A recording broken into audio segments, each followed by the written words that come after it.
tardes, amigos de la radio El Mirador del Gallo, en la cresta del dial 107.9 Santiago de Chile, con su programa Historias Rinconianas, con Catalina Choff y Manuel Venegas.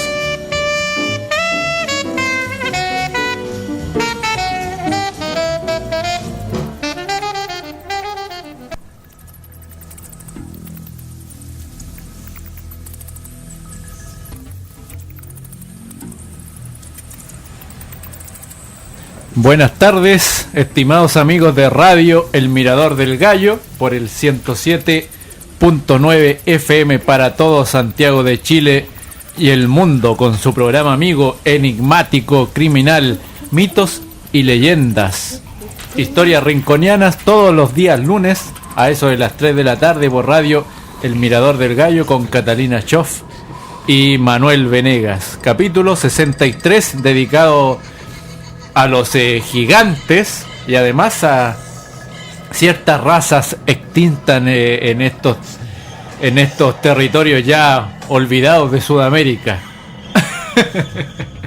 Capítulo 63, 15 de octubre del año 2018, cuando se cumple un año más del natalicio de uno de los padres de la patria, don José Miguel Carrera. Oye, definitivamente estos audífonos no suenan, pero desde ya le estamos dando la bienvenida a todos nuestros amigos, ya, tanto por YouTube como también por... mira, YouTube todavía no se enchufa, pero también los amigos de Facebook, ya. El capítulo de hoy día va a hablar, como decía Manuel, sobre los gigantes, ya, y... ¿Tú no te puedes meter en el retorno? No te corre. ¿Está enchufado eso? Abajo. ¿Está enchufado? Sí. Eso va. Es que ya lo desenchufé. ¿Por qué lo desenchufaste? Para cambiarlos por otro. No, pero aquí yo no sé cómo. ¿No suena el uno? No. Pero sigue hablando, si estamos en vivo. Sí. Ahí, lo que pasa, eso, ya. Bien. Vamos, ese es de otro audífono que está por allá. Ahí. Entonces, vamos a hablar acerca de los gigantes. ¿Existieron los gigantes realmente? Ya, solamente estuvieron en la fantasía de los griegos, o tal vez estuvieron también en nuestro continente e inclusive en nuestro país. Todo eso nosotros lo vamos a ver justamente en los libros que nosotros trajimos. Entre eso tenemos en la enciclopedia de los asombrosos y lo inaudito, tenemos el álbum del Santa Lucía, ya, de Benjamín Vicuña Maquena, y tenemos América Imaginaria de Miguel Rojas, ya, que es un bestiario maravilloso donde vamos a tratar de ver si es mito o es realidad o quizás qué cosa es. Lo interesante es que ustedes también nos comenten a nosotros sobre lo que opinan, sobre lo que saben, sobre estos mitos y leyendas. ¿Esto está funcionando? Yo voy a conectar directo. Ya. Sobre los mitos y leyendas que van envolviendo a otras leyendas que van surgiendo en el camino. Yo me acuerdo que hace mucho tiempo atrás, en un diario de la región del Maule, salía la noticia de que habían hecho un hallazgo, habían encontrado al parecer un esqueleto de un hombre gigante. Vamos ahí a revisar, según lo que Manuel nos tenga presente, lo que sucede. Pero antes vamos a echarle una miradita a las efemérides del día de hoy. Justamente, un día como hoy, ya en 1785, nace el grande, el único, el nuestro, el verdadero padre de la patria, don José Miguel Carrera Verdugo, un político y militar chileno, prócer de la emancipación de Chile, destacado participante en la guerra de la independencia, reconocido como uno de los padres de la patria, ¿ya? Y fue el jefe de gobierno durante el primer periodo hasta que le entregó el mando a Bernardo Higgins. Y se supone que iban a ir alternando, pero algo pasó que O'Higgins se quedó con todo. ¿Qué más se celebra hoy día? Hoy día... Oh, está pegado esto. Ahí sí. Un día como hoy... tenemos a otro personaje que ha estado muy en boga últimamente. Está de cumpleaños. Nació en 1945. Su nombre es Raúl Alarcón Rojas, mejor conocido como Florcita Motuda. De ahí nos saltamos a Carlos McKenney Ursúa, abogado chileno nacido en 1955. Luego nos vamos a 1958 con Marco Antonio Cornes, futbolista nacional. Cornés, ahí, gracias por corregirme. Tenemos también que un día como hoy nace en 1971 Alberto Echegaray, abogado y político nacional. Tenemos también a Manuel Villalobos, futbolista chileno, nacido en 1980. Y por si eso fuera poco, tenemos que en 1865 fallece Andrés Bello, humanista, poeta, filólogo, educador y jurista chileno de origen venezolano que habría nacido en 1781. Seguimos con las efemérides porque estamos con muchas, pero esta ya sería la última. En 1996 fallece Aldo Francia, médico pediatra, y esto es raro que se mezclen estas dos profesiones, pero no solamente era médico pediatra, también era cineasta y habría nacido en 1923. Bueno, pero imagínate hacer una reversión de Frankenstein, como que pega la cuestión.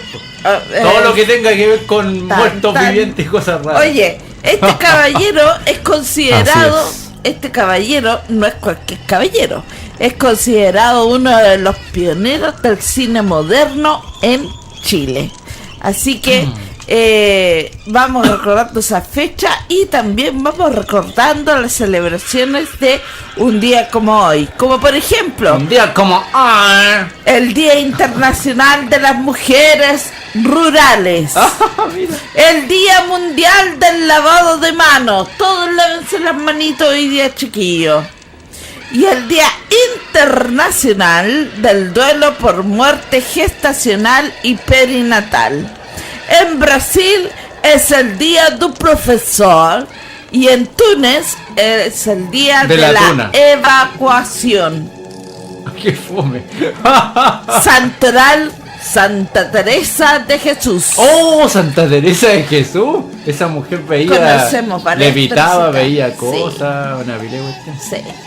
Oye, tú me habías dicho algo. ¿De qué? Acerca de un baile. ¿Un baile? ¿O no? ¿De qué tipo? Algo me estabas diciendo tú antes de que empezáramos a conectarnos con las redes, que hay un baile de fiesta. Sí, la fiesta de fantasía de los Conchacazotes fue un día 15 de octubre. Pero hace mucho tiempo. No sé si sea importante una fiesta, porque cuesta de conmemoraciones. Lo que pasa es que esa fiesta... Esa es una celebración, pues no es conmemoración porque no falleció nadie en la fiesta. No. Claro que tomaron como condenados. Esa fiesta duró no un día, duró varios días. Y la preparación para esa fiesta dicen de que se tomó con un año de anticipación.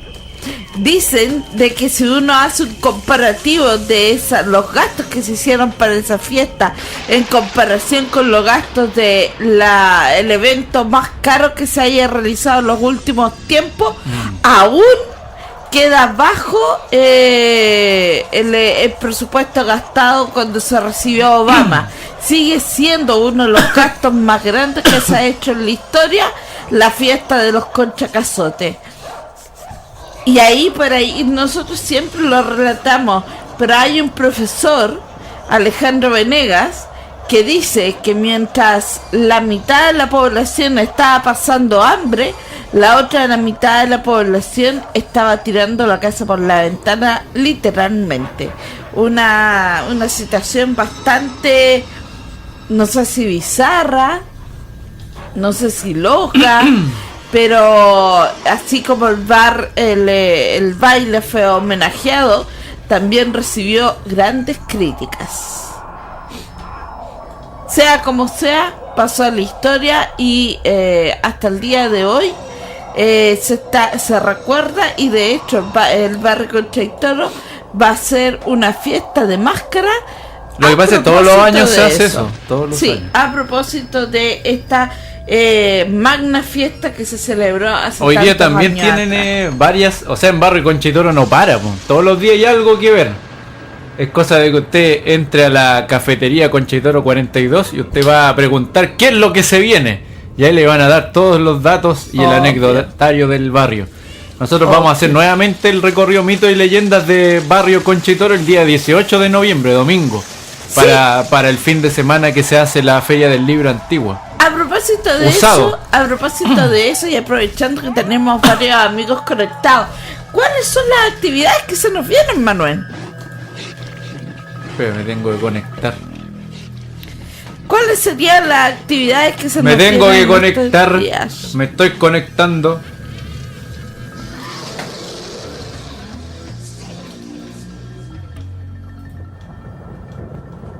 ¿Lo tienes? Sí.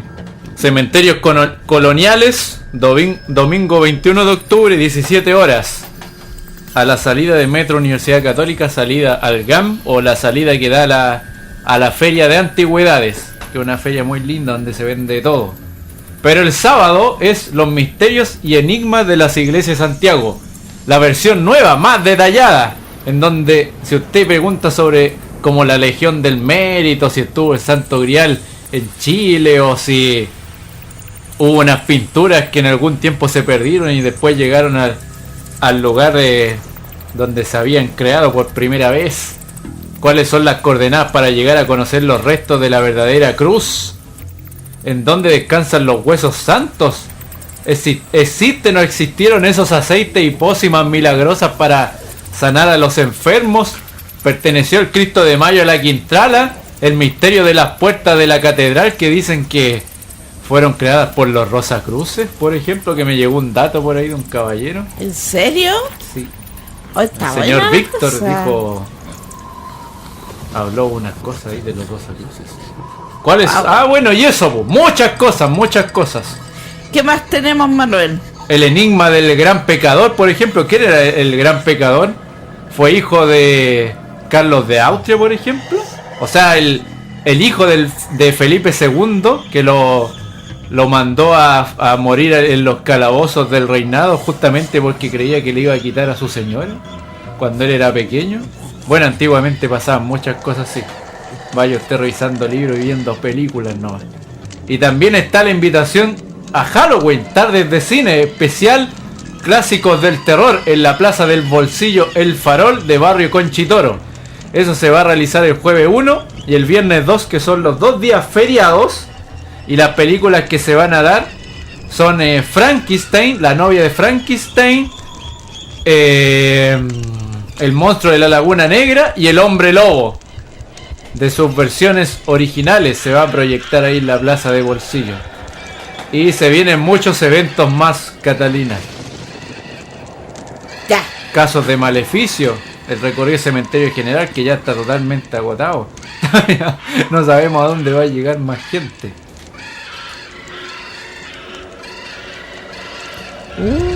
Ya. estaba viendo acá, oye, todo lo que se comenta en las redes sociales sobre los gigantes y esas cosas. Hay mucho de verdad, hay mucho de mentira, hay mucho mito. Por supuesto, nosotros los vamos a dejar a ustedes, que ustedes decían qué van a creer y qué es lo que no van a creer. Lo cierto es que cuando vinieron algunos naturalistas, acá algunos exploradores, se encontraron con personas que tenían más altura de lo que uno se podría imaginar. Hay grabados al respecto, por eso nosotros también trajimos libros, y don Benjamín Vicuña Maquena, que era consumidor de mitos y leyendas, también pone ahí algún resquicio, alguna cosa en el famoso Cerro Santa Lucía, como diciendo posiblemente si sea verdad. Lo primero que vamos a hablar es sobre los gigantes de la Patagonia. Entonces, en palabras de Antonio Pigafetta, del libro 1 del 19 de mayo y junio. Después le vamos a decir cómo tiene que... Bueno, en realidad, ¿para qué le vamos a informar cómo encontrar esos libros? Son complicadísimos. Yo aquí tengo un material que vale cientos de millones de pesos en Radio El Mirador del Gallo. Ya, dale. Dice, para continuar nuestra ruta, llegamos a los 49 grados 30 de longitud meridional, donde encontramos un buen puerto, y como el invierno se aproximaba, juzgamos a propósito pasar allí la mala estación. Transcurrieron 2 meses sin que viéramos ningún habitante del país. Un día, cuando menos lo esperábamos, un hombre de figura gigantesca se presentó ante nosotros. Estaba sobre la arena casi desnudo, y contaba y danzaba al mismo tiempo, echándose polvo sobre la cabeza. El capitán envió a tierra a uno de nuestros marineros, con orden de hacer los mismos gestos, en señal de paz y amistad. Voy a bajar la música de fondo un poco porque molesta. Entonces...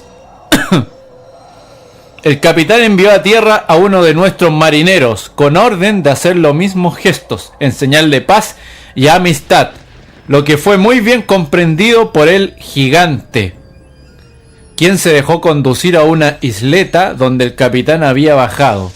Yo me encontraba allí con otros muchos. Dio muestras de gran extrañeza al vernos, y levantando el dedo quería sin duda decir que nos creía descendidos del cielo. Este hombre era tan grande que nuestra cabeza llegaba apenas a su cintura. De hermosa talla, su cara era ancha y teñida de rojo, excepto los ojos, rodeados con unos círculos amarillos y 2 trazos en forma de corazón en las mejillas. Sus cabellos escasos parecían blanqueados con algún polvo. Su vestido, o mejor dicho su mano, estaba hecha de pieles muy bien cocidas, de un animal que abunda en este país, como veremos a continuación. Este animal tiene cabeza y orejas de mula, cuerpo de camello, patas de ciervo y cola de caballo. Relincha como este último. Llevaba este hombre también una especie de zapatos hechos con la misma piel. Tenía en la mano izquierda un arco corto y macizo, cuya cuerda, algo más gruesa que la de un laúd, estaba hecha con un intestino del mismo animal, y la otra mano empuñada unas cuantas flechas de cañas pequeñas, que por un extremo tenían plumas como las nuestras, y por el otro, en lugar de hierro, una punta de pedernal blanco y negro. Con pedernal hacen también instrumentos cortantes para labrar la madera. El capitán general mandó darle de comer y beber, y entre otras bagatelas y baratijas, le regaló un espejo grande de acero. El gigante, que no tenía la menor noción de este utensilio, y que sin duda veía por primera vez su figura, retrocedió tan asustado que derribó a 4 de nuestros hombres que le rodeaban. Se le regalaron cascabeles, un espejito, un peine y algunas cuentas de vidrio. Enseguida, y acompañado por 4 hombres bien armados, se le volvió a poner en tierra. Las mujeres no son tan grandes como los hombres, pero en compensación son más gordas. Sus tetas colgantes tienen más de 1 pie de longitud. Van pintadas y vestidas del mismo modo que sus maridos, pero se tapan sus partes naturales con una piel delgada. Nos parecieron bastante feas. Sin embargo, sus maridos mostraban estar muy celosos. 6 días después, estando nuestra gente atareada en hacer leña para la provisión de la escuadra, vieron otro gigante vestido con los que acabamos de dejar, armado igualmente con arco y flechas. Al aproximarse, se tocó la cabeza y el cuerpo, elevando enseguida las manos al cielo, gestos que imitaron los nuestros. El capitán general, al que se avisó, envió el esquife a tierra para conducirle al islote que había en el puerto, y en el que se había construido una casa para establecer en ella una fragua y un almacén para algunas mercaderías. Este hombre era más grande y estaba mejor formado que los otros. Tenía también los modales más dulces, danzaba y saltaba tan alto y con tanta fuerza que sus pies se elevaban muchas pulgadas en la arena. Pasó algunos días con nosotros, le enseñaron a pronunciar el nombre de Jesús, el Padre Nuestro, y llegó a recitarlo tan bien como nosotros, pero con voz fortísima. En fin, le bautizamos poniéndole el nombre de Juan. El capitán general le regaló una camisa, una chaqueta, unos calzones de lienzo, un gorro, un espejo, un peine, algunos cascabeles y otras bagatelas. Se volvió con los suyos muy contento, al parecer de nosotros. A la mañana siguiente trajo al capitán uno de estos grandes animales de los que hemos hablado y recibió otros regalos, por los que nos trajo a su vez más animales, pero después no le volvimos a ver y sospechamos que sus camaradas le mataron por haber estado con nosotros. Al cabo de 15 días vimos venir hacia nosotros otros 4 gigantes. Venían sin armas, mas supimos enseguida que las habían dejado escondidas entre la maleza, en donde nos las mostraron 2 de ellos que aprisionamos. Todos estaban pintados, pero de diversas maneras. El capitán quiso retener a los 2 más jóvenes y mejor formados para llevarlos con nosotros durante nuestro viaje, a conducirlos después a España, pero viendo que era difícil prenderlos por la fuerza, se valió de la astucia siguiente: les dio una gran cantidad de cuchillos, espejos y cuentas de vidrio, de manera que tuvieron las 2 manos llenas. Enseguida le ofrecimos 2 grillos de hierro, de los que se usan para los presos, y cuando vio que los codiciaban, le gustó extraordinariamente el hierro, y que además no podían cogerlos con las manos. Les propuso sujetárselo a los tobillos para que se los llevasen más fácilmente. Consistieron, y entonces se les aplicaron los grillos y cerraron los anillos, de suerte que de repente se encontraban encadenados. En cuanto se dieron cuenta de la superchería, se pusieron furiosos, resoplando, bramando e invocando a Setebos, que es su demonio principal, para que viniese a socorrerlos. Esto lo habla en su libro Antonio Pigafetta, del libro 1 del 19 de mayo y junio. Esas son las especificaciones que se habla de la tercera parte del libro, de los pueblos primitivos de Sudamérica. Y cosa que hasta el día de hoy nunca se ha podido especificar, porque es imposible que los gigantes midieran 3 veces lo que midía un español. Eso sale del juicio hasta los tiempos modernos. Mira, yo estaba buscando aquí unas gráficas justamente de lo que era el bestiario de América cuando vinieron los primeros exploradores.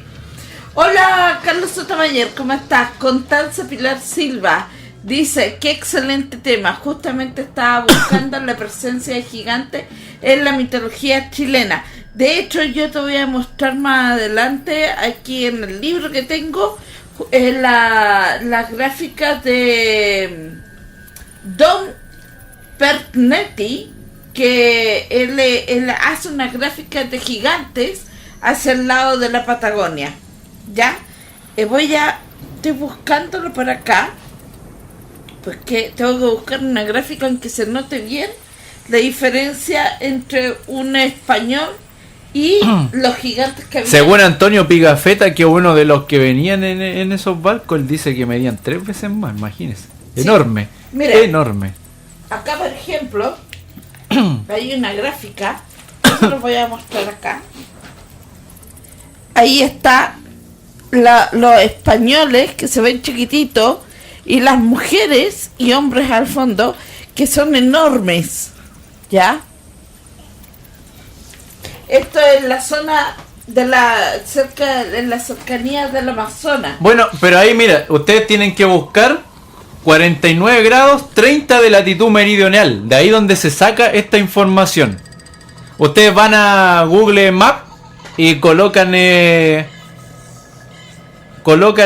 ¿cómo se llama? Estas coordenadas, y van a ver más o menos de dónde ellos se encontraron con estos gigantes, como lo hace nuestro amigo Camacho de allá de España en sus videos. Es que Camacho es Camacho. Es seco para la geolocalización. Oye, mira, dice, vamos a partir de la zona centro, que es la zona que más seres fantásticos registra.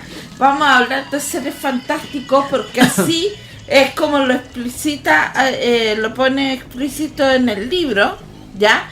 Pero en la leyenda mitología de Oreste Plat también habla de gigantes, y él no habla precisamente como seres inventados, sino que son testimonios. Sí, pues. Sí, lo que sale en este libro son testimonios. Ellos lo dieron siempre como cierto. Sí, mira, dice, Amazonas y gigantes son dos leyendas distintas, pero ya Vespucio, estamos hablando de Américo Vespucio, las confunde. También Tomás Cardona habla de una isla en que es reina y gobernadora de ella una muy alta mujer, que según señalaron su altura es como la de un gigante. Si comparamos la descripción de los cronistas con los autores de la antigüedad, comprobaremos hasta qué punto se respeta el mito clásico. En efecto, solo la iconografía modifica la imagen, pues en vez del tipo hoplita, traza una mujer desnuda, guerrera, armada de arco y flecha.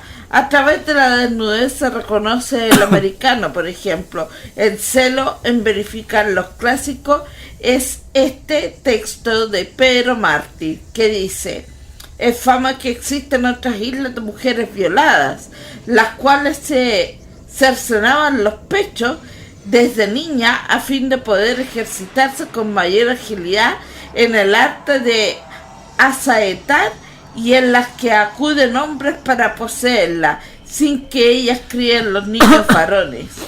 Mira, aquí están los datos específicos de dónde. Ustedes, si colocan eso en Google Maps, le va a dar lo siguiente. Se refiere a 12 islas que se hallan en Puerto Deseado, gobernación de Santa Cruz. Puerto San Julián, 19 de mayo de 1520. ¿Cuándo llegó Colón a América?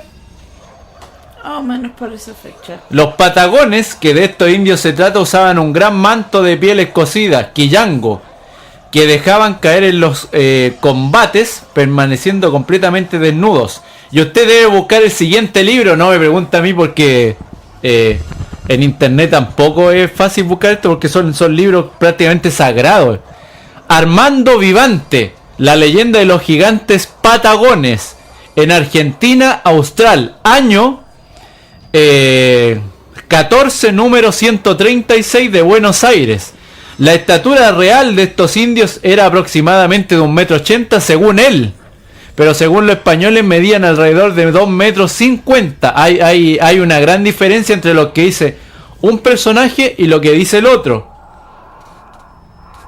Y dice que ese dios a los que ellos le saltaban y bailaban era, según los españoles, el príncipe de los diablos, según el mismo misionero que escribe esta crónica, que es el personaje en cuestión, Joseph Sánchez Labrador. ¿Estamos ok con eso, Catalina? Oye, no solamente habla de eso, dice, según el texto que tengo en mis manos, en numerosos párrafos de la historia general y natural de las Indias, o sea, las Américas, Gonzalo Fernández de Oviedo se opone al que se llame Amazona cualquier hombre belicosa que se encuentra en América. Amazona era un nombre que se ocupaba en la cultura griega en esos lados. Curiosamente se opone por una razón lingüística, porque dice que ese nombre les pusieron los primeros descubridores, ignorando lo que quiere decir Amazona. Los párrafos de Oviedo en la historia son muy conocidos, pero menos conocida en cambio es una carta que envía el cardenal Bembo el 20 de enero de 1543, en la cual repite la historia de Orellana.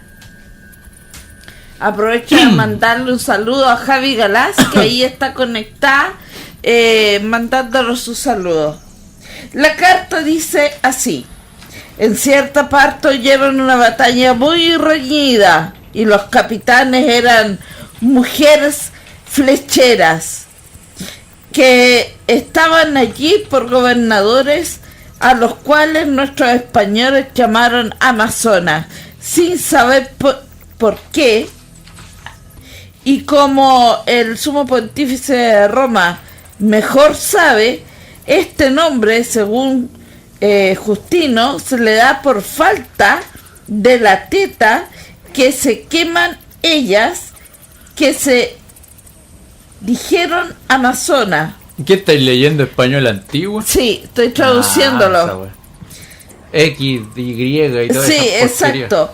En lo demás, no le es poco anexo al estilo de su vida, pues estas bien son más hombres y señorean muchas provincias y gentes en cierto tiempo del año, que llevan a sus tierras con quien han sus ayuntamientos, y después que están... se los voy a resumir.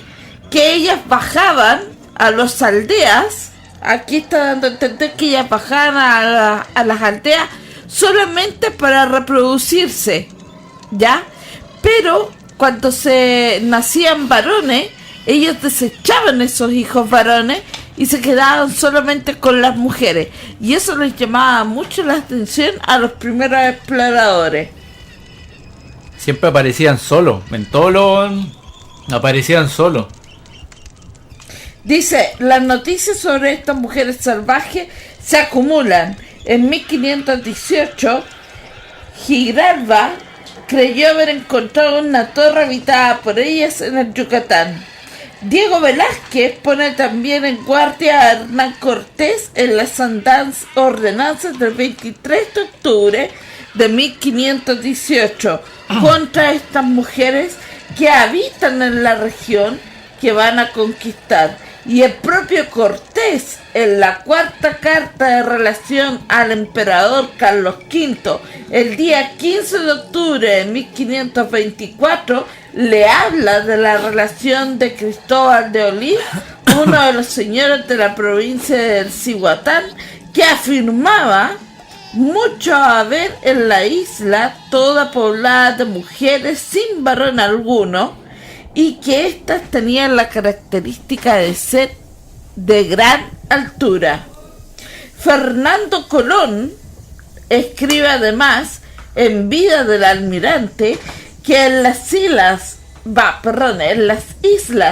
de Matinino y Guadalupe en el Caribe había un reino de mujeres solas que únicamente recibían a los hombres de otras islas en cierta época del año, y que estas indias de las islas Guadalupe se comían la carne humana, que llevaban fajadas las piernas con hilos de algodón para que pareciesen más gordas, y además estas amazonas no se cortaban los senos, eran más bien rollizas, pero fue en el libro La relación del nuevo descubrimiento del famoso Río Grande de Gaspar de Carvajal la que popularizó la historia de estas mujeres y de cómo ellas se comían o mataban a sus varones.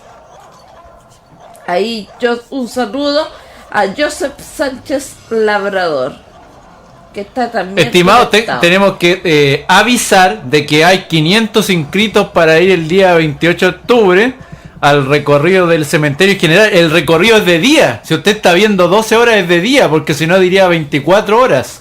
Sí, es de día y hay 500 inscritos, pero ¿cómo se va a cortar el queque ahí? Los que lleguen a la hora se le van a entregar 100, se van a entregar 100 tarjetitas con el número del 1 al 100. Los que lleguen atrasados después de eso ya no van a poder entregar con nosotros, porque a nosotros nos extendieron un permiso para solo 100 personas. Entonces nosotros cerramos, de hecho nosotros cerramos. Después usted no va a poder reclamar, porque lamentablemente el permiso es extendido por ellos, no por nosotros. Nosotros somos externos y pedimos un permiso, se nos otorgó, pero con un máximo de 100 personas, que ya es mucho. Por lo general se da un permiso que es para 40 personas solamente.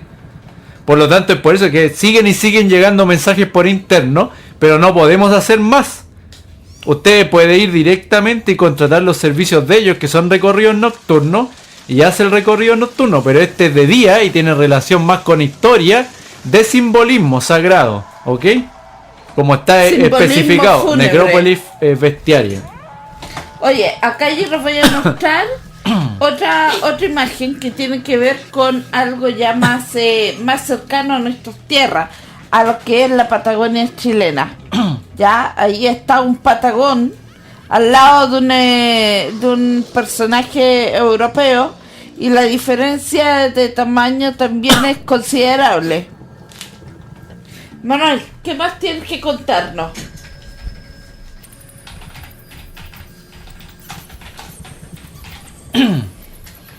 Mientras Manuel está ahí contestando, porque tenemos varios mensajes ahí que nos están corriendo por interno, les cuento yo. Pedro de Mendoza, en la conquista de Buenos Aires, ya dice que ahí también se encontró con personajes de gran altura, ya. Una de las cosas que más les llamó la atención fue justamente una mujer artera que sacrificaba uno tras otro a sus maridos. O sea, no solamente tenían un hombre, sino que tenían varios hombres y los mataban, y algunas eran hasta caníbales. Eran verdaderas mártires religiosas. Dice, no obstante, es fundamental la obra de Cesare Ripa, en la que completa el tránsito de la leyenda a la alegoría. ¿Por qué se reactualiza este mito en América? En gran medida debido a que estas mujeres poseían desde la antigüedad el carácter de símbolo. Para los griegos el mito representaba la contrapartida de los valores sociales y cuestionaba el orden masculino establecido en este sentido. Ponían en tensión el mundo social como grupo cerrado de hombres. La ciudad griega había concebido su reverso, un reino femenino. Para el mismo Aristóteles, la mujer era un ser inferior y su dominación por parte del hombre era comparable a la del alma sobre el cuerpo o la del amo sobre el esclavo, y representaba así la barbarie y la alteridad. La alteridad que solo existía como antípoda, perdón. Oye, está leyendo marca la línea hoy. Del orden establecido, puesto que todo orden distinto era negado y desconocido. El tema es que cuando ellos llegan acá, después de siglos de que hayan existido los griegos, con todos sus mitos y sus leyendas, se empiezan a encontrar con seres similares. Por ahí yo coloqué algunos links en el comentario de Facebook de este programa de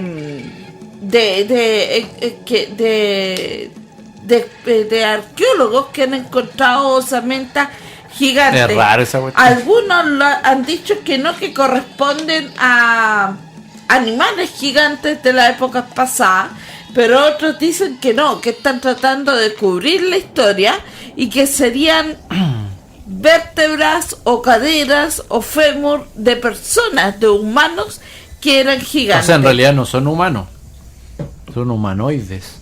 No, claro. No venían de estas tierras. La medicina de los gigantes. Aún siendo salvajes, tenían estos indios una especie de medicina. Cuando están enfermos del estómago, por ejemplo, en vez de purgarse, como nosotros, se introducen una flecha en la boca, todo lo que puedan, para excitar el vómito y arrojar una materia verde mezclada con sangre. El color verde proviene de una clase de cardos de que se alimentan. Si les duele la cabeza, se hacen una cortadura en la frente y hacen lo mismo en cualquier parte del cuerpo en que sientan el dolor, con el fin de que salga una gran cantidad de sangre del sitio donde sufren. Su teoría, explicada por uno de los que aprisionamos, explica su práctica. El dolor, dicen ellos, la causa la sangre que no quiere permanecer en tal o cual parte del cuerpo. Por consiguiente, haciéndola salir, el dolor cesa. De Antonio Pigafetta, del libro 1 de junio. Los hábitos y religiones de los gigantes. Llevan los cabellos cortados en aureola como los frailes, pero más largo y recogidos por un cordón de algodón alrededor de la cabeza, y en cual colocan sus flechas cuando van de caza. Si hace mucho frío, se atan estrechamente contra el cuerpo sus partes naturales. Parece que su religión se limita a adorar al diablo. Pretenden que cuando uno de ellos está muriéndose, aparecen 10 o 12 demonios cantando y bailando en su alrededor. Uno de los demonios que alborota más que los otros es el jefe o diablo mayor, y le llaman Setebos. Los pequeños se llaman Chelele. Los pintan y representan como a los habitantes del país.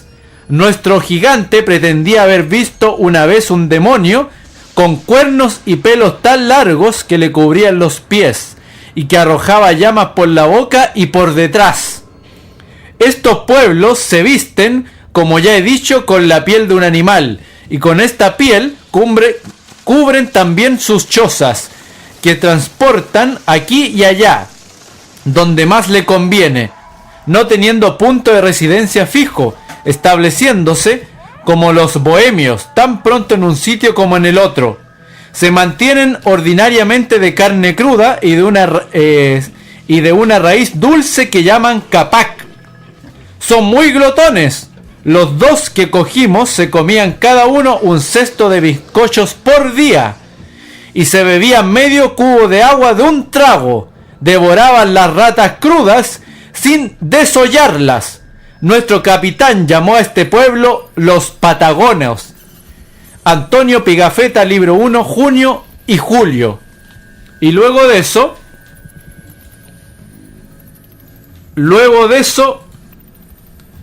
pasamos a la crianza de los niños. ¿Qué es lo que comían? Tienen las madres mucho amor a sus hijos, pero no pasa los límites de una pura condescendencia en todo lo respectivo a la crianza. No los apartan de sus pechos hasta que ellos quieren. En este particular, observó un misionero este caso, que tenía algo de irregular. Vio que un muchacho patagón, cuyo cuerpo le representaba de edad de unos 10 años, estaba mamando a los pechos de su madre, como lo hiciera un párvulo de pocos meses.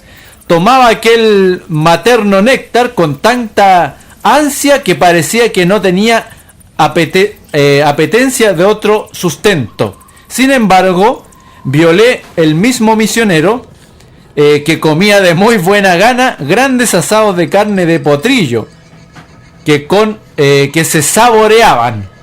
Joseph Sánchez Labrador, SJ, página 32. La comida de los indios de la Pampa. Bueno, eso ya es otro cuento. ¿Qué te pareció eso, Catalina? Hay bastante que ir revisando. Yo acá tengo un desparramo de libros aquí en el mesón que no sé por dónde empezar. Pero vayamos al tiro después de estas pequeñas introducciones que hablan específicamente de la América. ¿Usted se ha preguntado cuál es el real origen de la creencia de los gigantes? Según se dice, es posible que las historias de gigantes provengan de los restos de antiguas civilizaciones, ¿ya? Argumentando de que los gigantes tenían que existir porque no existía ninguna otra explicación que diera a entender cómo es que se habían construido los grandes muros de los grandes monumentos de piedra del pasado, o por qué en algunos pictogramas se veían diferencias magnas de tamaño entre una persona y un gobernador o un escriba u otra persona.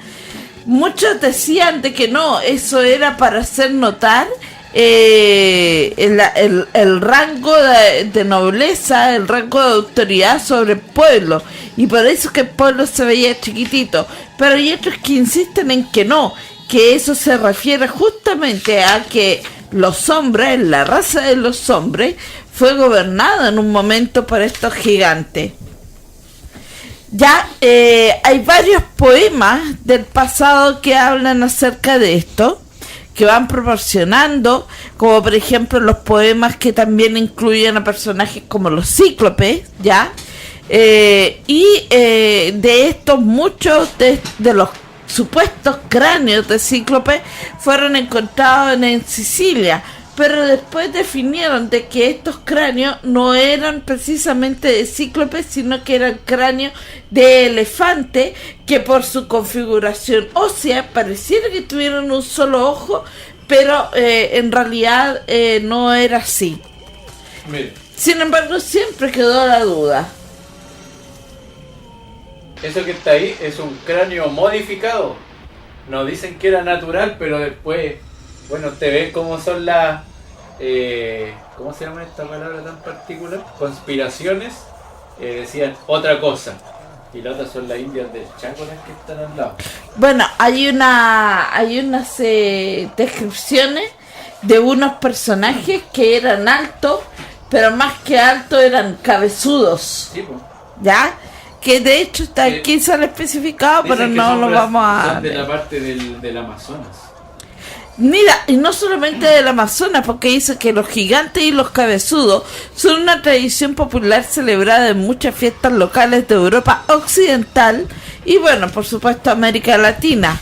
La tradición consiste en hacer desfilar, actualmente recordando a estos seres, en hacer desfilar figuras bailando, animadas como gigantes, persiguiendo a la gente, etcétera, etcétera. Pero todo esto a raíz de las leyendas de la antigüedad. Ahora, ¿qué pasa con los gigantes? Que uno podría decir esto fue un invento de un solo lado y que de ahí se propagó. Da la curiosidad de que gigantes aparecen simultáneamente en distintas culturas y algunas de ellas ni siquiera tenían conexión entre ellas. Vamos a nombrar algunos personajes ya de la mitología antigua, como por ejemplo Gilgamesh y Enkidu. Este es el primer mito que se conoce relacionado con gigantes, ya perteneciente a la mitología sumeria. De él se decía que alcanzaban una altura de codos equivalente a 5.60 metros, ya siendo un caso de altura percibida positivamente para realizar su valor de héroe y de rey. Enkidu, su compañero en la epopeya de Gilgamesh, aparece como un ser primitivo, incivilizado e incluso prácticamente bestial, aunque no deja de ser un personaje positivo que se convierte en compañero del héroe. También tenemos otros gigantes como Krishna y Putana, ¿ya? Aquí no hay mención de un gigante propiamente tal, pero sí el texto lo da a entender. Recién en las leyendas sobre Krishna, el dios Krishna, se menciona por primera vez en el Mahabharata. Aparece la historia de una demonia gigante llamada Putana, que le dio a tomar de su pecho envenenado al bebé de Krishna, pero terminó asesinada por este. Putana alcanzó de inmediato el mundo espiritual sin necesidad de reencarnarse para purificarse, debido a que Krishna la aceptó como madre honoriza. Esto me recuerda también el mito de la orejona de la cultura incaica, en donde la orejona, la madre de los hombres aquí en este sector, ella vino a la tierra justamente para salvarla de los gigantes que estaban haciendo, pero destruyendo el planeta. Entonces ella destruye a la mayoría de los gigantes, y a los que no pudo destruir los encierra y crea una nueva civilización de hombres, y deja, me parece que una cantidad de 70 hombres para repoblar el mundo que ellos conocían. Ahí hay un alcance entre mujeres gigantes. Ahora, llama la atención también de que así como en estas culturas eran seres azules, ¿ya? Casi como escamados. El origen es justamente de los escritos que le estuve leyendo. Eso es lo que tiene Antonio Pigafetta, el primero que escribe en 1520. La primera mención de este mítico pueblo es la del relato del viaje de Fernando de Magallanes alrededor del mundo. En este texto se afirma haberlos visto en la costa austral de América del Sur, en el camino al estrecho, en el año 1520. Uno de los pocos sobrevivientes de la expedición y cronista de la expedición, o sea, Antonio Pigafetta. Claro que aquí el 47 grados 30 justamente da en esa isla ahí, en un principio en donde llegaban todos los exploradores. Pero lo que llama la atención después es que la descripción según la base dice que alrededor del 1800 los europeos medían alrededor de 1,50 m, un poco más, y los patagones se dice que medían alrededor de 2 metros. Entonces ahí hay una... Por eso es que dicen que estos escritores exageraban la verdad. Pero cuando escritores que pertenecen, digamos, a ciertos grupos políticos, a ciertas hermandades o logias, siempre van a tratar de tapar la verdad, porque es lógico, porque no creen que una persona que simplemente, como todos nosotros, como Catalina, como yo, que simplemente investigamos por fuera, siempre van a tratar de ocultar mucha información, y por eso después se llama conspiración, porque tratan de que la verdad sea desmentida. Y cuando se desmiente todo pasa a ser como un chiste, o sea, esa es la idea. Que todo esto que parece una verdad pasa a ser simplemente un chiste. Oye, mira, yo voy a pasar algunos saludos, como por ejemplo a Dago Leizama, a Gustavo William Vera, a Miguel Apino desde Valdivia, ¿ya? Y a Mané Martínez. Pero mira, yo te quiero contar otra cosa más sobre los gigantes. En la mitología griega ya lo estuvimos hablando un poco, que se hablaba de los hiperbóreos, que también rescatan un poco de eso, para así después los nazis mezclándolos con sus propias historias. Pero veamos lo que dice la mitología griega. Hablaban de los hiperbóreos, gigantes que vivían más allá de los vientos del norte, y dentro de sus mitos encontramos grandes referencias a gigantes, entre ellos los titanes, incluyendo a Prometeo, que dio el fuego a los hombres. También eran gigantes los cíclopes, ya hablamos recién de los cíclopes, en la Odisea de Homero, de los cuales el más famoso era Polifemo, quien capturó a los hombres comandados por Odiseo con el fin de devorarlos. Polifemo es vencido por la inteligencia del griego en un enfrentamiento desigual. De ahí nos saltamos a la mitología germánica, la mitología nórdica, donde los gigantes, denominados Hontus, luchan con frecuencia contra los dioses.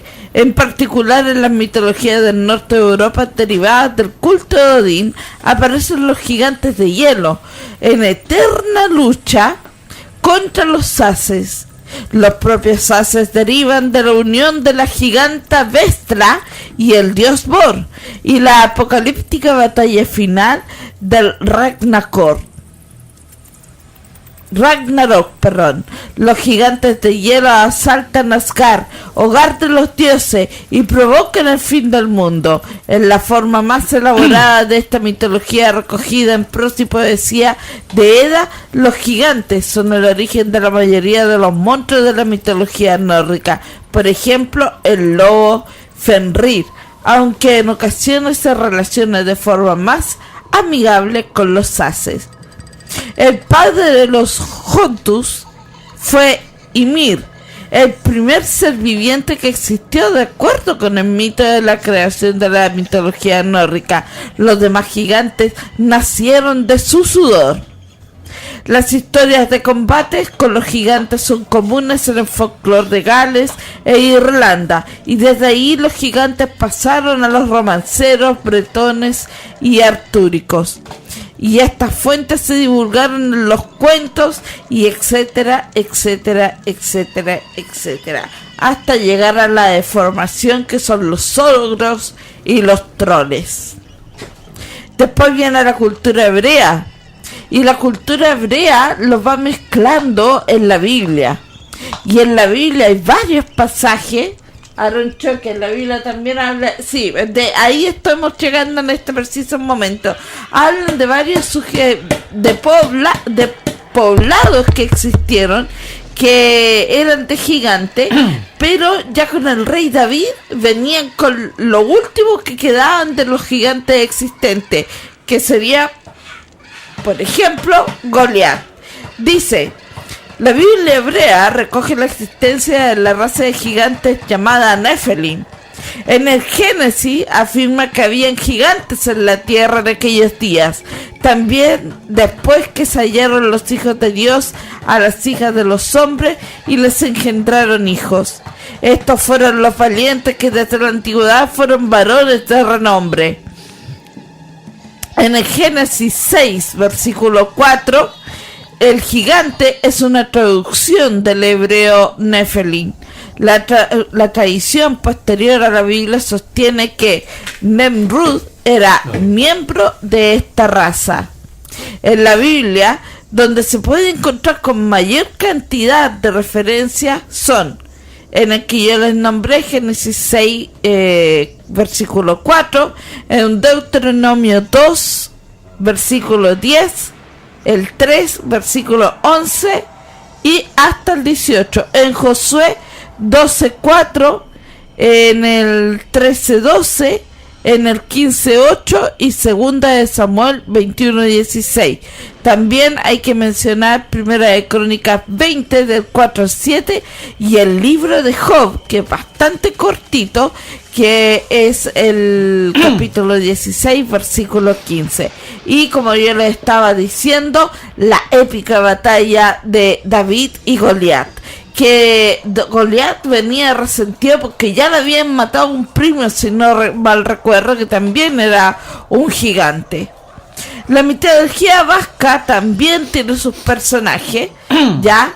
Y bueno, de ahí en adelante tenemos una cantidad de historias que se van mezclando y que justamente el catolicismo va quitándole un poco de protagonismo, y en la medida que iba avanzando el tiempo le fue quitando libros también a la Biblia para evitar la confusión de las personas, y dejó solamente algunos pasajes. Uno de los personajes que más depuró la Biblia, hablemos de depurar, fue Gregorio, ¿ya? Gregorio sacó muchos libros y dejó en definitiva 4: Mateo, Marco, Juan y el otro no me acuerdo cuál es Judas, ¿cierto? ¿O no? No me acuerdo de los libros. Está Mateo, está Marcos, ayúdenme ustedes en la casa. Mateo, Marcos, Juan y otro más. Pero también deja los libros del Apocalipsis. Están las cartas de Pablo. Pero esos son los libros del Nuevo Testamento, donde ya definitivamente se va perdiendo todo esto. Pero si uno retrocede el Antiguo Testamento, se va a encontrar con todos estos seres fantásticos que no fueron sacados. Y después están los libros agnósticos, donde ahí sí que salen mencionados más de algún personaje de gran estatura. En la cultura popular nos vamos a encontrar que se rescatan, por ejemplo, los libros de Harry Potter. Harry Potter, aunque, mire, todo el mundo toma Harry Potter como una fantasía de El Rowling. próximo sábado el próximo lunes vamos a hacer un programa del Señor del Anillo, de los personajes. Eso Lucas, tiene que ver con gracias, Aaron. eso Gracias. tiene que ver con Halloween, pues de Sí. plano. Oye, todos los pero bicharracos, animales. Mira, extraños. yo te voy a decir una cosa. J.K. Rowling, cuando escribe Harry Potter, todo el mundo dice que tenía esa mujer ¿Cómo? tenía tenía una imaginación exorbitante, pero lo que hace ella es reproducir el folclore de Pero que lo que antigua pasa es que ella, cultura esos libros y yo lo la escribo lleva cuando al era español. cuando era pequeña, andaba con sus primos en los bosques. Claro, Ellos hacían y ella- varitas de ramitas y hacían como que tenían poder y todo. Ustedes pueden buscar Sí, pero la serie que dieron en el cable, son varios pero capítulos. ella se toma del folclore, y el folclore se basa en leyenda, y la leyenda, O sea, en realidad sí, porque es lo como que ella andaba... es lo que habla de una historia que es mitad verdad y mitad mentira. Y si no me equivoco, creo que los primos se fueron y ella se pegó un cabezazo contra una rama y quedó tirada, y después los primos la fueron a buscar después. Entonces ella se pasó como varias películas. Es como bien interesante porque esos libros, bueno, como todos los libros de fantasía, retratan la vida del autor, pero fantaseándosela. Pero esa es la realidad. Esa es la verdad, pues. Igual que el Señor del Anillo, es lo mismo. Mira, yo le voy a leer un poco acá, a ver si lo logro encontrar en la mitología de la orejona después, ¿ya? Pero mientras tanto, le voy a leer un poco de los gigantes de las fábulas que tienen ya que ver con la América, porque yo le hice un recuento de lo que se habla en otros lugares del mundo, donde supuestamente no tuvieron comunicación hasta mucho tiempo después. Dice, una de las fábulas de mayor repercusión en el arte y literatura fue sin duda la existencia de los gigantes. El primer hablante gigante americano fue, como se mencionaba antes, con motivo de las Amazonas, y ese personaje fue Américo Vespucio. De hecho, él habla y quedan unas gráficas que estos gigantes eran capaces de tragar fuego, y eso también le llamaba mucho la atención a él. Decía, cuando iban pasando por el canal del Curacao, encontramos una población de unas 12 casas, donde hallamos 7 mujeres de tan grande estatura que no había ninguna que no fuera un palmo y medio más alta que yo. Y mientras que estábamos en esto, vinieron 36 hombres y entraron en la casa donde estábamos bebiendo. Y era de tal la estatura de cada uno de ellos que en alto, un arrodillado aún era mayor que él de pie. En conclusión, eran de una estatura de gigante, según la grandeza y proporción del cuerpo que correspondía a esta, y que cada uno de ellos parecía un Pentesilea y ellos Anteneo. ¿Y qué son esas palabras? Lo que Pentesilea y Anteneo son personajes de las culturas europeas.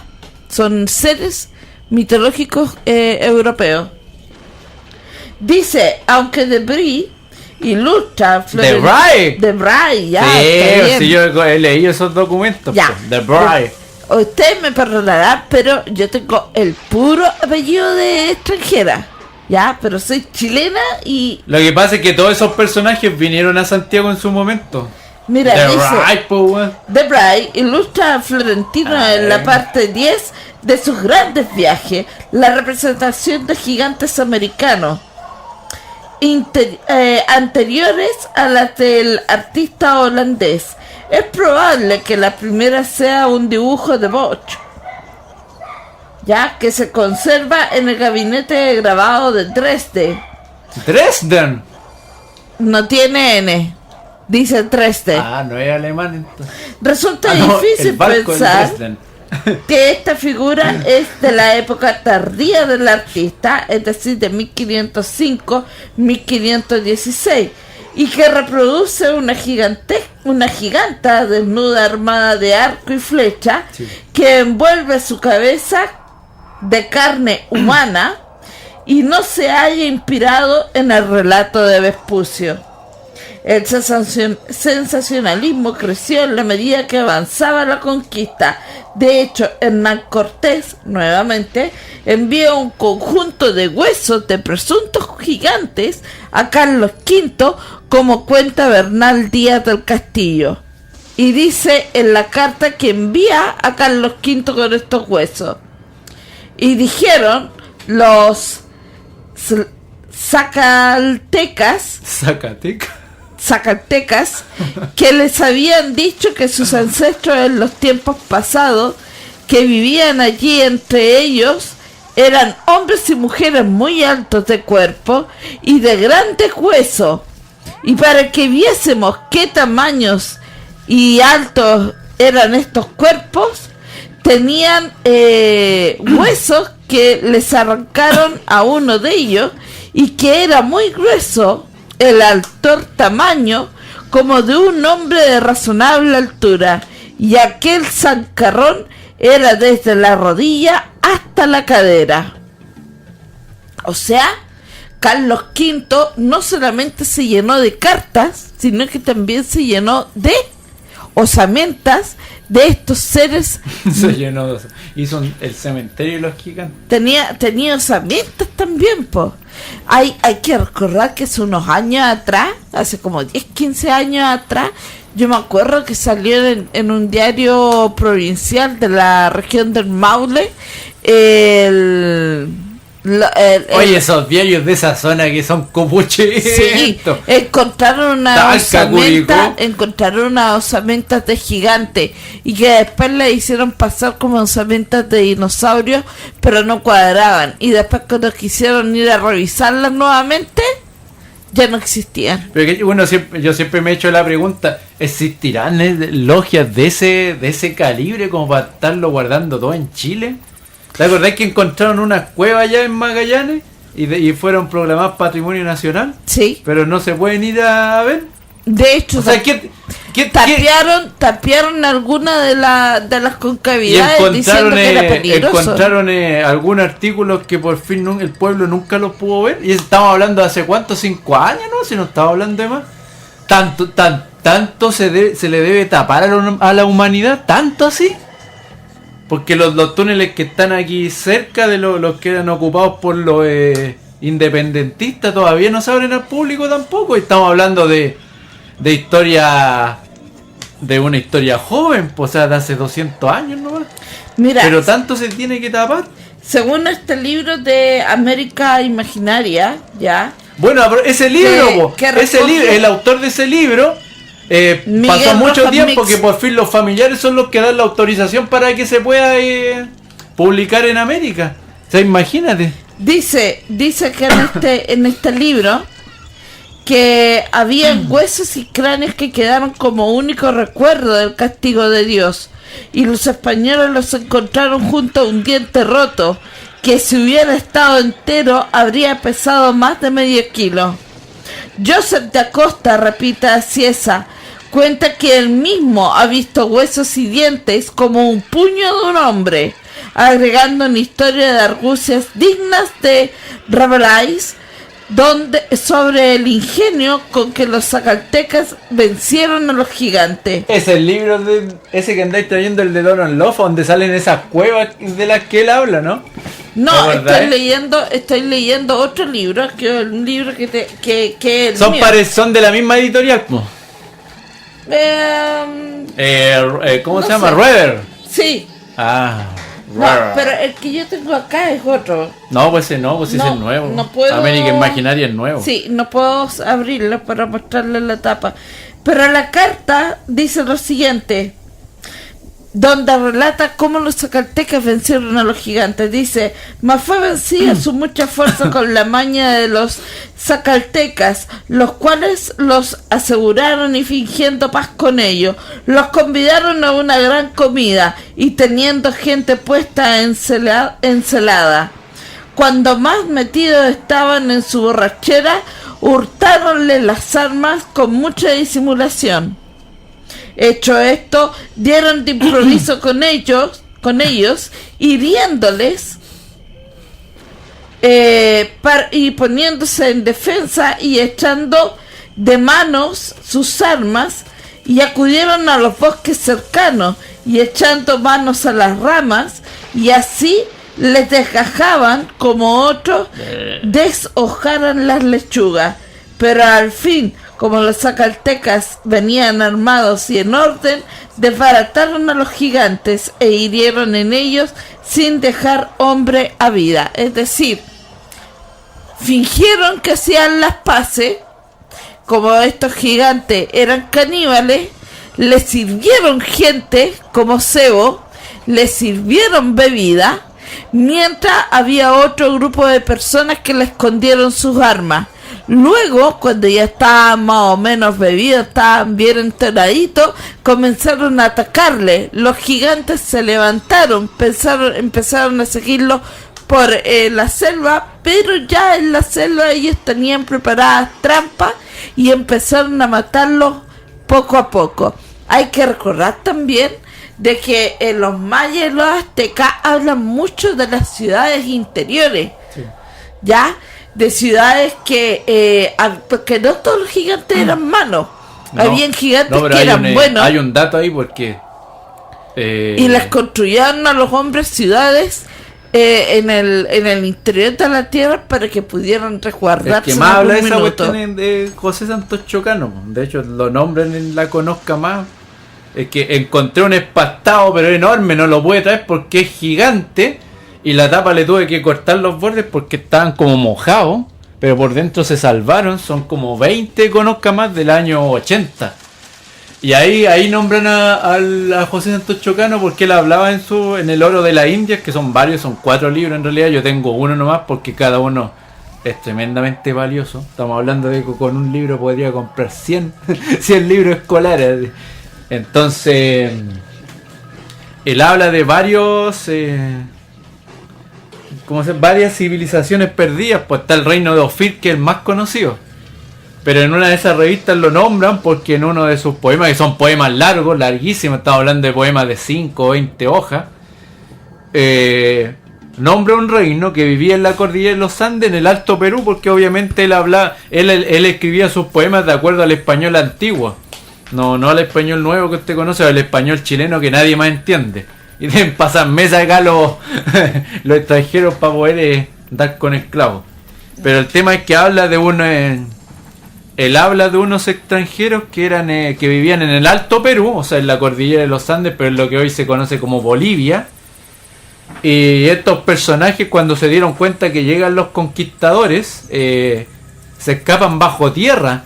Y en algún momento en esa revista salen fotografías que después que uno las busca en internet y no están, nunca más se subieron, que son unas ciudades subterráneas, Catalina, que son como unos túneles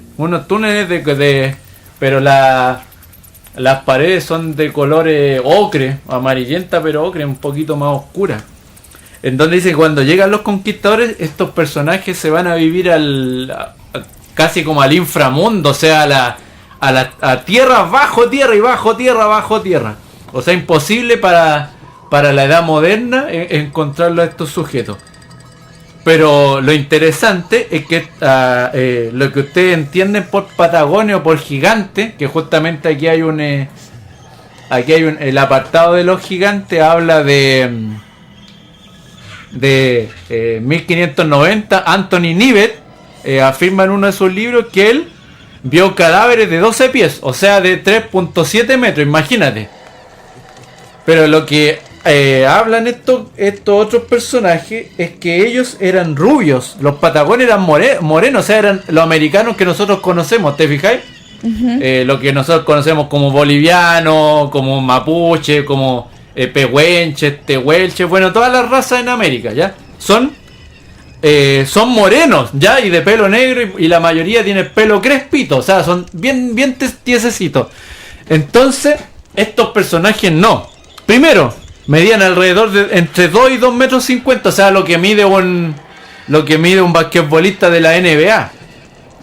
Pero eran de pelo rubio, de ojos azules, y algunos tenían el pelo rojizo. Y usted se pregunta, ¿los conquistadores los vieron? Obvio que los vieron, porque si no, no hubiesen escrito eso, porque de donde ellos venían, los españoles tampoco son santos de la devoción de la otra raza que hay más arriba en Europa, pues más cercano al Polo Norte, son todos rubiecitos.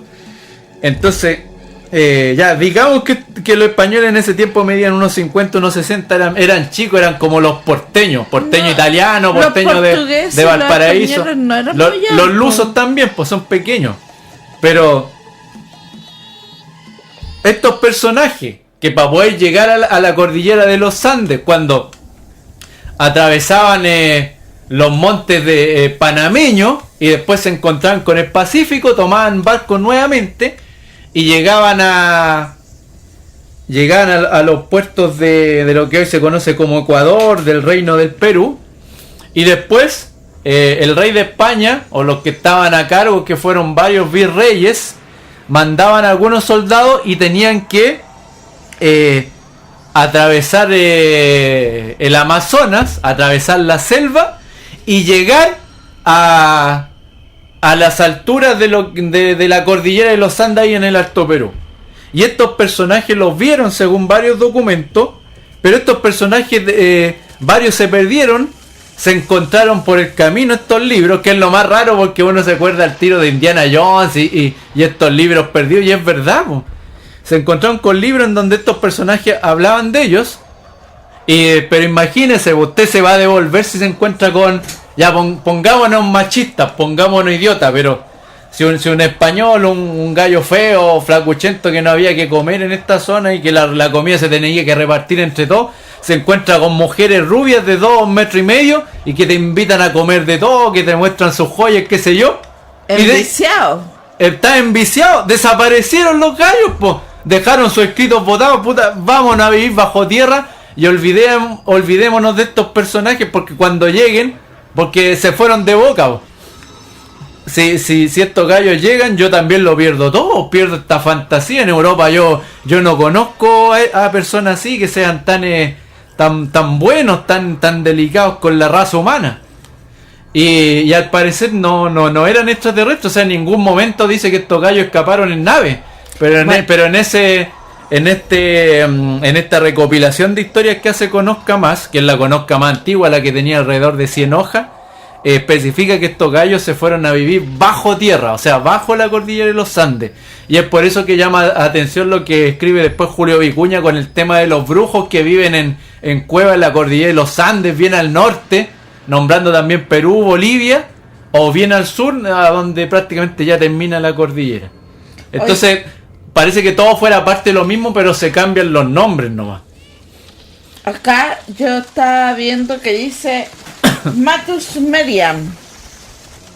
Dice que él recopilando, no olvida, y tratando de recrear la historia de los míticos gigantes de las Américas, llega a unos escritos que se llaman Naufragio, de Alvier Núñez Cabeza de Vaca, que asegura que los habitantes de la Florida como son tan crecidos de cuerpo y andan desnudos, desde lejos parecían gigantes, lo que concuerda perfectamente con la acuarela de Lemoyne, que nos muestra a un indio de la Florida que le gana por una cabeza. Vamos a dar vuelta a la página. Que le gana por una cabeza a Laudenier, ¿ya? Por su parte, también Carvajal afirma en el libro La Relación el haber encontrado gigantes en un país que él llama Aparia. 4 indios que eran de estatura muy alto y cada uno era gran palmo más alto que el más alto de los cristianos, y nunca supieron ni de dónde ni de qué tierra habían venido estos indios. Si los exploradores creyeron haber encontrado gigantes en diversos puntos del Nuevo Mundo, ya desde la época de Magallanes, que atravesó el estrecho, casi todos los los relatos empiezan a concordar entre un y otro explorador. De hecho, en numerosas cartas geográficas aparece la región de La Plata como Regium Gigantum, haciendo referencia a la tierra de los gigantes. Hay un relato clásico, dice acá, que habla de este modo. Ahí hay un poco complicado porque no está en español antiguo. Dice: este hombre era tan grande que nuestra cabeza alcanzaba apenas a su cintura. Era de una hermosa estatura, es decir, no eran ogros como los que pintan los cuentos, que son deformes, eran hombres bien armoniosos.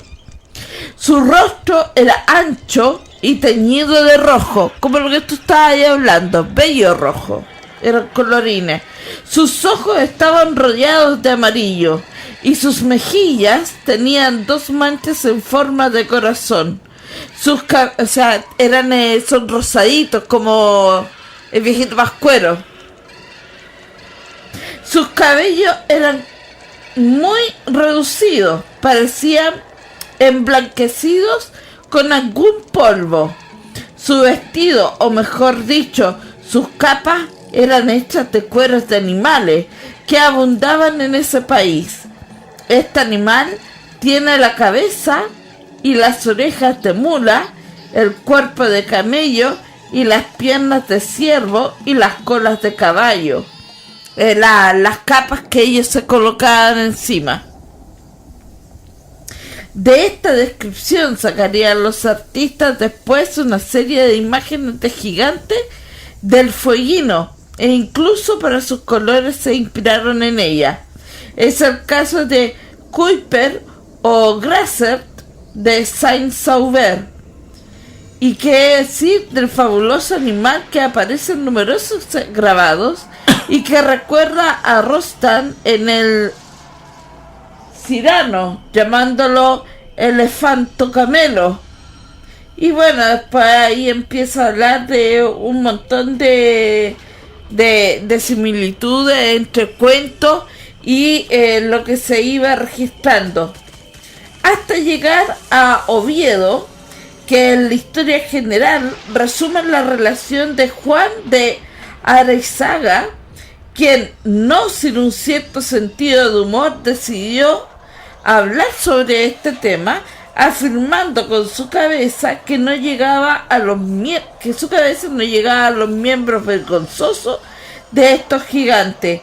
Mucho más de confiar parece ser la descripción de su menú: muxilones, muy grandes mejillones, los cuales se los comen asados.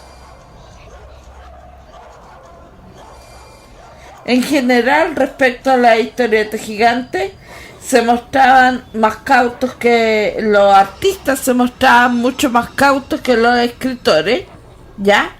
Y esto para poder ser los más fidedignos, porque ellos venían mandados por las coronas a retratar las maravillas de este nuevo mundo, para saber si podían tener algún provecho de alguna manera los reyes con estos seres extraños. ¿Algo más que decir, Manuel? No, yo creo que vamos a terminar el programa de hoy. ¿Sí? Es que tengo que ir a comprar algunas cosas también. Ah, y que tengo un feriado, chica. es un programa relajado. Sí. Oye, chiquillo, yo ando con la vista súper mal en todo caso. Sí, porque estáis descompensada. Sí. Así que, pero les recomiendo que vayan viendo estos libros. Yo puse varios nombres, sí, en los comentarios. Lope de Vega, en su libro El Nuevo Mundo, también habla acerca de la llegada de los españoles y cómo se encuentra con los gigantes. Y dice: yo sé mejor lo que ha sido, que estas son reliquias claras de los gigantes que un tiempo vinieron a estas montañas. Eran hombres de la altura de un pino y que siempre andaban a orillas del mar pescando sobre esas rotas pizarras. Contaban de estos mi abuelo, que para allí se juntaban hombres con hombres un día, y se abrió el cielo en partes varias veces, y bajo de él un mancebo con una camisa blanca que hizo con ellos guerra, tirándole muchas llamas, y de las cuales hoy en día hay las señales y estampas de las peñas que están por varias partes quemadas.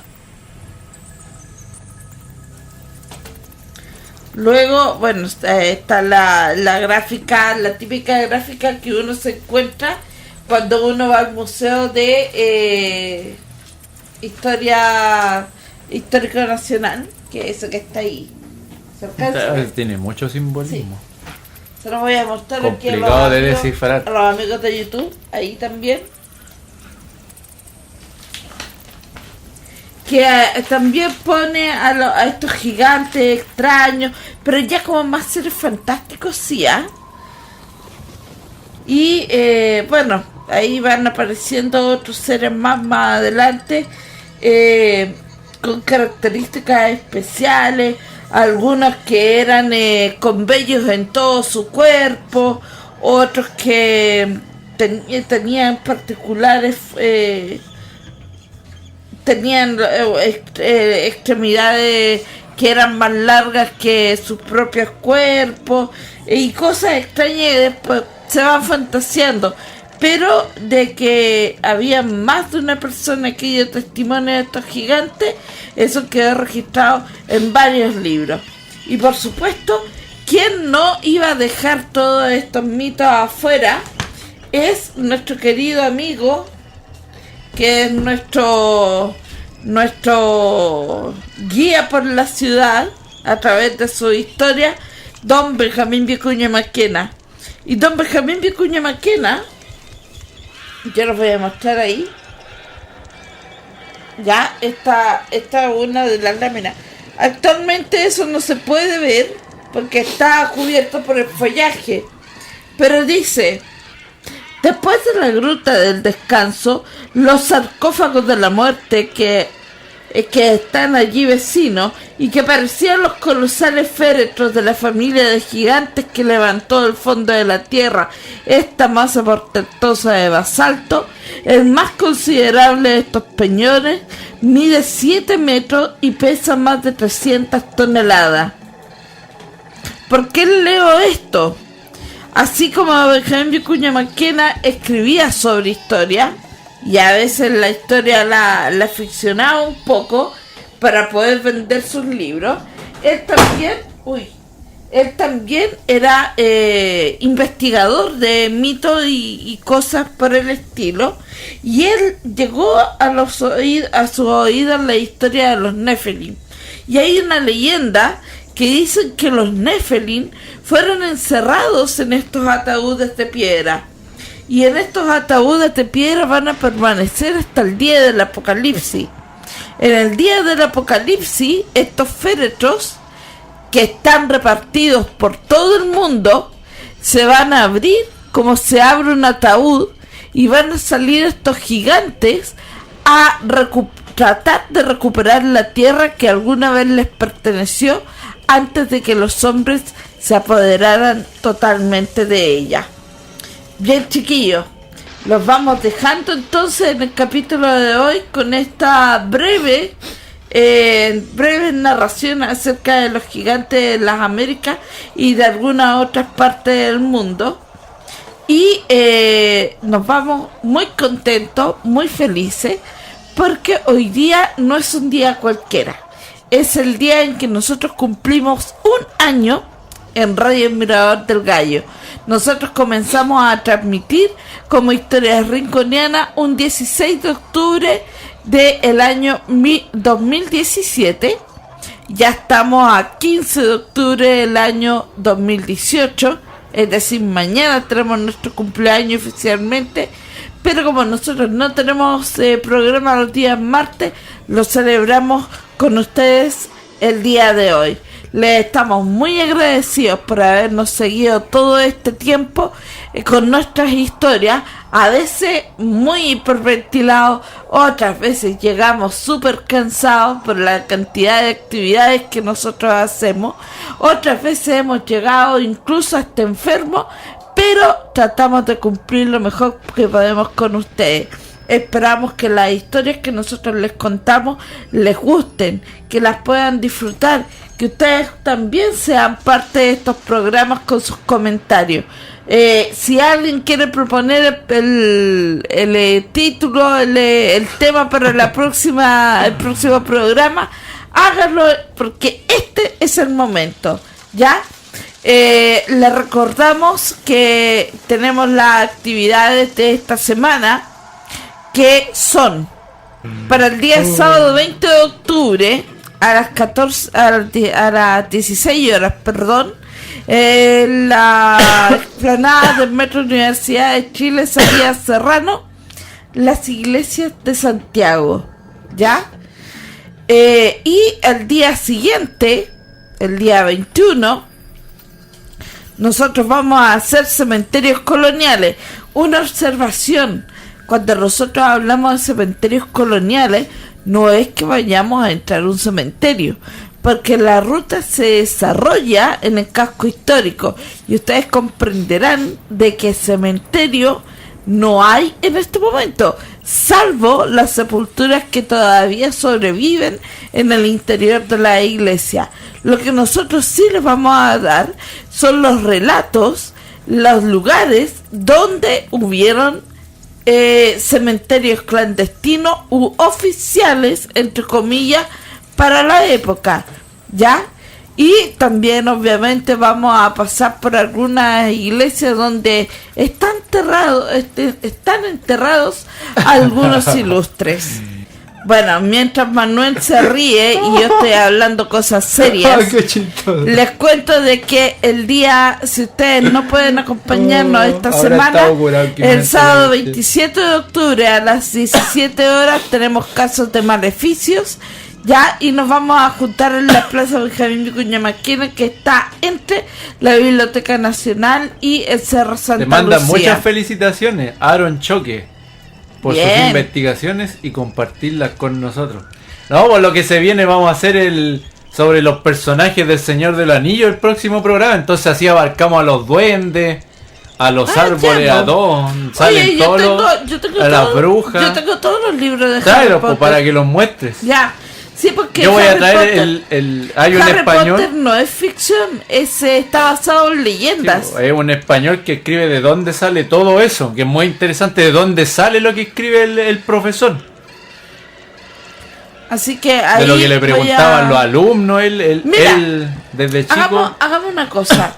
Trabajemos con el primero, la piedra filosofal, que es bastante interesante. No, pero el Señor del Anillo, pues no, Harry Potter. Pero ahí estaba pensando en Harry Potter. Ya, el Señor de los Anillos, vamos a... No tengo... Es que uno es muy parecido, lo que pasa es que ella Rowling, escribe para los niños y J.K. Tolkien, son parecidos los nombres, pues él escribe para un público pequeño, pero cuando va creciendo puede releer los libros porque tú vas aprendiendo más y más.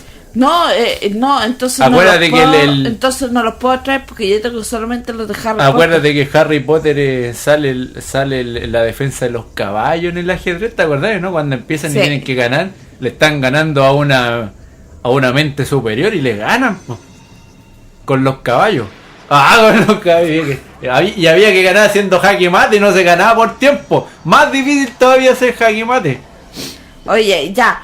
Pero ya por lo menos ya sabemos ya, entonces el tema va a ser El Señor de los Anillos en la primera parte. O sea, no la primera parte, los personajes de todas las sagas. Voy a ver si me puedo personajes.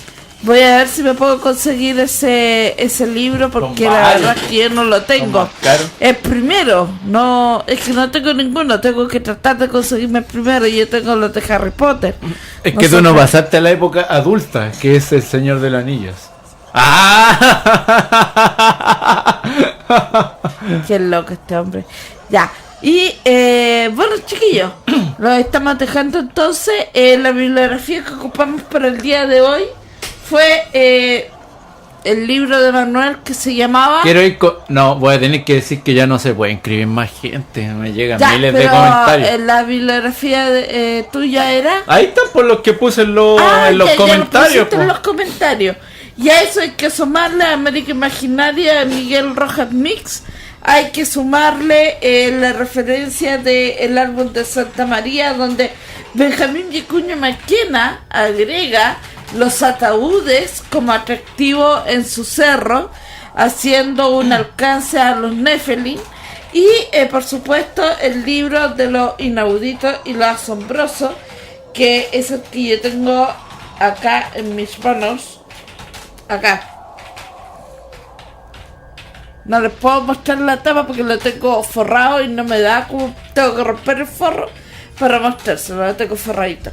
Pero es el libro, ¿ya? Lo inaudito y lo asombroso. Esa es la bibliografía que sacamos con datos de navegantes, con datos de naturalistas, exploradores y cuánta cosa. Incluso algunos que relatan haberle enviado huesos a Carlos V, demostrando que se habían encontrado con civilizaciones de gigantes acá en las Américas, ¿ya? Así validando de alguna forma los mitos y leyendas de los europeos. Bien, chiquillos, lo estamos viendo entonces en un próximo programa, el próximo lunes a las 15 horas aquí en Radio Mirador del Gallo, en la 107.9, ¿ya? Y nos vamos, ¿va a dejar algún tema en especial?